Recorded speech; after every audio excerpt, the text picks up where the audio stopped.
Aron mas madisiplina, mabansay sa time management o mamahimong mga responsable. Talisay City National High School ni Lusan sa ilang programa alang sa mga tinunan isip mga junior police. Ang detalye sa report ni Femari Dumabo.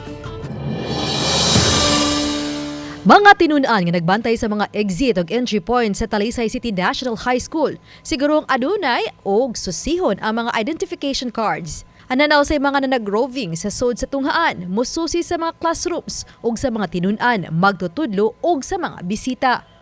Sila ang katambayayong sa mga security guard ug mga magtutudlo pagsiguro sa kaluwasan sa mga kaubang tinunan. Kini sila maong gitawag nga junior police, nga gipaubo sa mga basic military training sugod nitong Disyembre.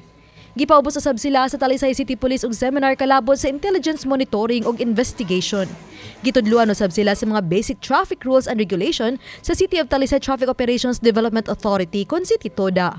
Una sa tanan, ang rason gyud ani is to develop the self-discipline, the self-esteem of our students, no, and also to build the character, especially na ang pag-build sa ilang nationalism, patriotism nga in fact kung karon pa sila na sa senior high school, ma-build na nila ang character nga ug mga attributes nga makatabang nila in the future, no. Gipasabot silang Supreme Secondary Learner Government Advisor nga voluntaryo lang ang pagka-junior police sa mga tinunan.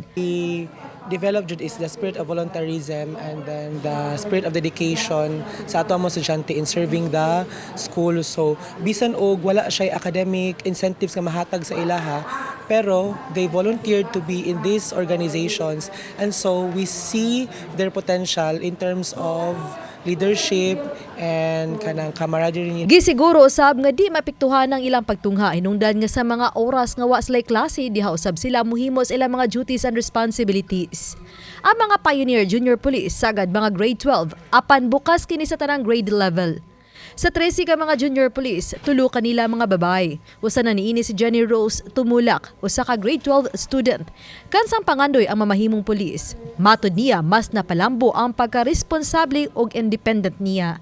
Personally, ma'am, one of my dream professions is to be in the field of military and or someday to be a criminology student. So from the moment the TSNHS nga nang-recruit, I take the opportunity na jud nga mo join para lang para makagain of personal experience to serve the people, the community around in my neighborhood.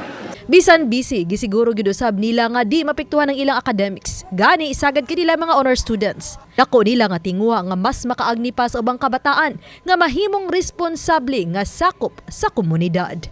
Obanik Leofer Lumayag, Femari Dumabok. Balitang Bisdak.